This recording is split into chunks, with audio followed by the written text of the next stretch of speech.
시청자 여러분 안녕하십니까? 즐겁고 행복한 새로운 한 주를 맞이하시기 바랍니다. 문재인 대통령이 평화 타령에 정신줄을 놓은 사이 외부의 공격이 시작이 됐습니다.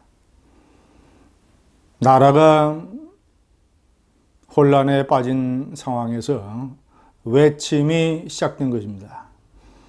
일본이 드디어 경제 보복을 단행하기로 결정했습니다.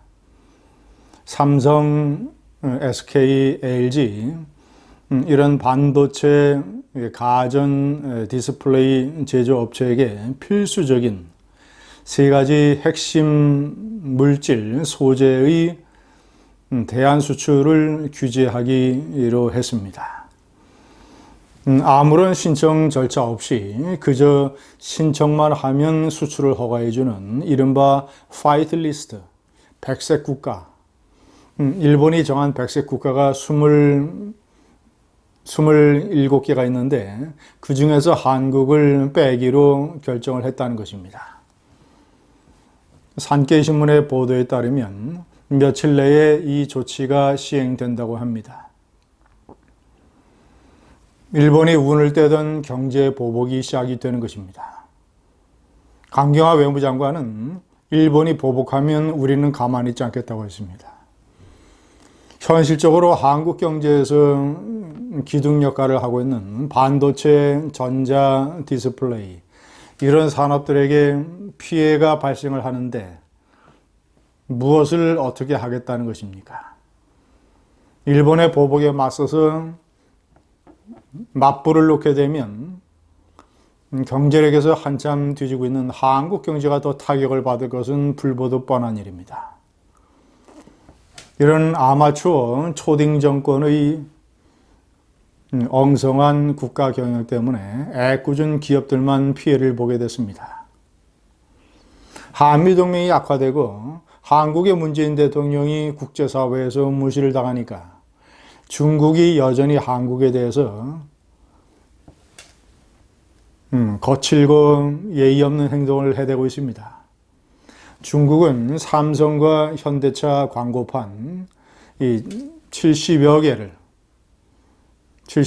하룻밤 사이에 베이징 시내에서 철거하는 만행을 저질렀습니다. 그 광고 대행업체에게 알리지도 않냐고. 지난해 7월 달에 1차로 70여 개, 이번에 120여 개.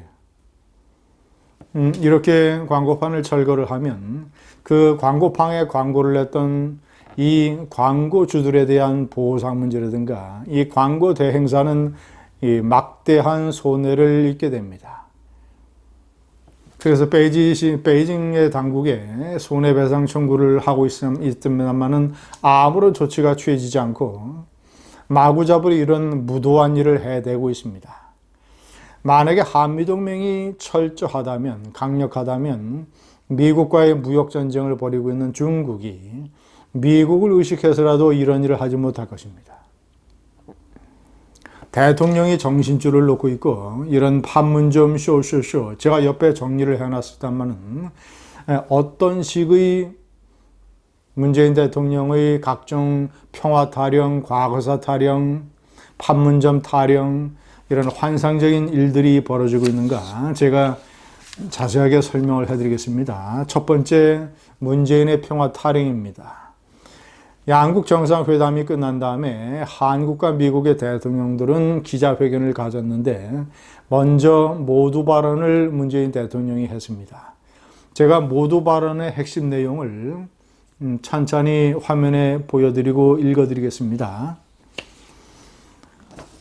오늘 한반도는 트럼프 대통령님과 함께 지구상에서 가장 주목받는 땅이 되었습니다. 정전선언이 있은 후 66년 만에 판문점에서 미국과 북한이 만납니다. 사상 최초로 미국과 북한의 정상이 북한의 상징 판문점에서 마주서서 평화를 위한 악수를 하게 될 것입니다.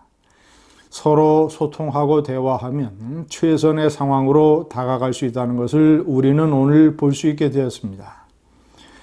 남과 북은 평화를 확신할 수 있게 될 것이며 세계는 트럼프 대통령님과 김정은 위원장에게 기대에 가득 찬 응원 보내줄 것입니다.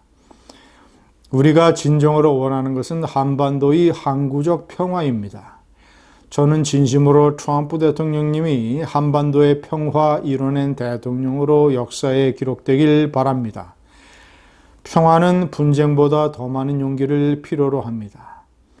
용기를 내주신 두 분 정상에 감사드리며 오늘 평화로워하는 방법을 한반도가 증명할 수 있게 돼 저는 매우 마음이 벅찹니다.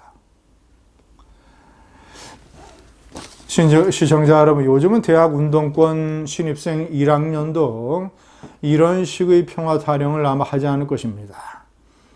요즘은 SNS 때문에 매우 똑똑해진 초등학생이나 중학생들도 이런 식의 평화 타령이나 이런 식의 환상적인 동화 노름을 하지 않을 것입니다. 이 짧은 대목의 평화를 6번이나 얘기를 했습니다. 시청자 여러분, 이것이 왜 허구적인 것인가를 제가 이 두 번째부터 설명을 해드리겠습니다.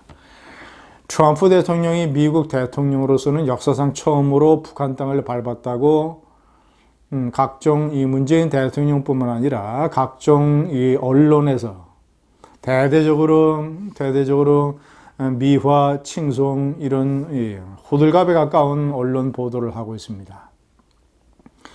트럼프 대통령이 비행기를 타고 평양을 방문한 것도 아니고 겨우 군사분계선 넘어서 10여 미터 북한 땅을 밟은 정도인데 이것은 제가 봤을 때는 별다른 의미가 없습니다. 왜냐?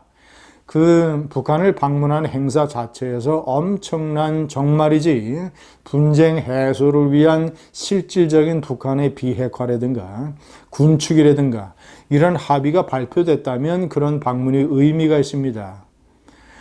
19년 전인 2000년 미국의 국무장관 올브라이트가 미국 국무장관으로서는 최초로 평양을 방문했습니다. 제가 외신 기자단과 함께 워싱턴 특파원 시절 같이 가서 그것을 취재했습니다. 당시에 미국 사이의 최대 현안은 북한의 미사일 실험이었습니다. 그 방문 직후에 북한이 약간의 제스처로 미사일 발사를 중지했습니다. 그런데 그것이 채 2년이 못 갔습니다. 2002년 북한은 그동안 숨겨왔던 우라늄 농축이 들키자 제네바 합의를 깨고 핵 개발로 질주하기 시작을 했습니다. 오히려 어설픈 미국의 북한 방문이 북한에게 위장 평화의 시간을 벌어준 셈입니다. 이번에 트럼프도 마찬가지입니다. 트럼프는 그것보다도 더 할 것입니다.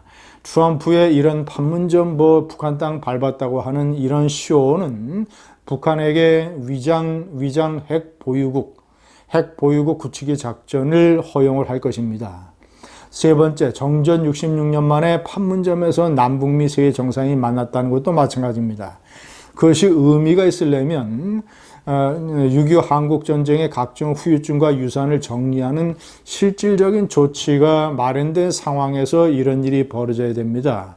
6.25 전쟁에 대한 북한의 사과, 국군 포로와 납북자에 대한 귀환 조치, 각종 배상 책임의 문제, 그 이후에 벌어진 천안함 또는 판문점 도끼 만행, 연평도 등에 대한 사과, 칼기 사건, 이런 실질적인 그 상처를 봉합할 수 있는 구체적인 조치가 이루어진 상황에서 남북미 세 정상이 방문을 해야 의미가 있는 것입니다.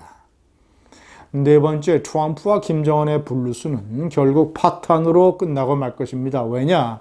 블루스를 추는 김정이라고 하는 이 여성이 트럼프에게 진정으로 애정을 가지고 있지 않기 때문입니다.